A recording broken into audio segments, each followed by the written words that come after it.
அஸ்ஸலாமு அலைக்கும் வரஹ்மத்துல்லாஹி வபரகாத்துஹு. எல்லா புகழும் இறைவனுக்கு. முஹம்மது நபி ஸல்லல்லாஹு அலைஹி வஸல்லம் அவர்கள் மீதும் அவருடைய குடும்பத்தார் தோழர்கள் நம் அனைவர் மீதும் அல்லாஹ்வின் சாந்தியும் சமாதானமும் உண்டாவதாக. ரமலான் சிந்தனைகளில் இன்று நோன்புடைய சட்டங்களை பார்க்க போகிறோம்.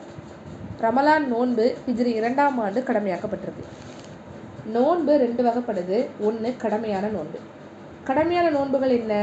ரமலான் மாத நோன்பு, நேர்ச்சை நோன்பு, குற்றப்பரிகார நோன்பு, கலா நோன்பு. குற்றப்பரிகார நோன்பு என்றால் சத்தியத்தை முறிச்சா, ரமலானில் வேண்டுமென்றே நோன்பை விட்டா இதற்கு பகரமாக நோன்பு வைப்பது. கலா நோன்பு என்றால் விடுபட்ட நோன்பை கலா செய்வது. இதெல்லாம் ஃபர்லான நோன்புகள். சுன்னத்தான நோன்புகள் என்ன? மாதம் 3 நாட்கள் நோன்பு வைப்பது. 13, 14, 15. வாரத்தில் திங்கள் வியாழன் நோன்பு வைப்பது.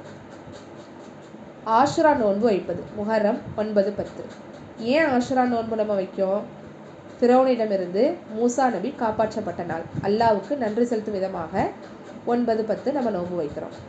துல்ஹஜ் 9 அரஃபா நோன்பு. ஹாஜிகள் வைக்க மாட்டாங்க, உள்ளூரில் இருக்க நாம் வைப்போம். ரமலானுக்கு பின்னால் ஷவ்வால் மாத 6 நாட்கள் நோன்பு. இதெல்லாம் சுன்னத்தான நோன்புகள்.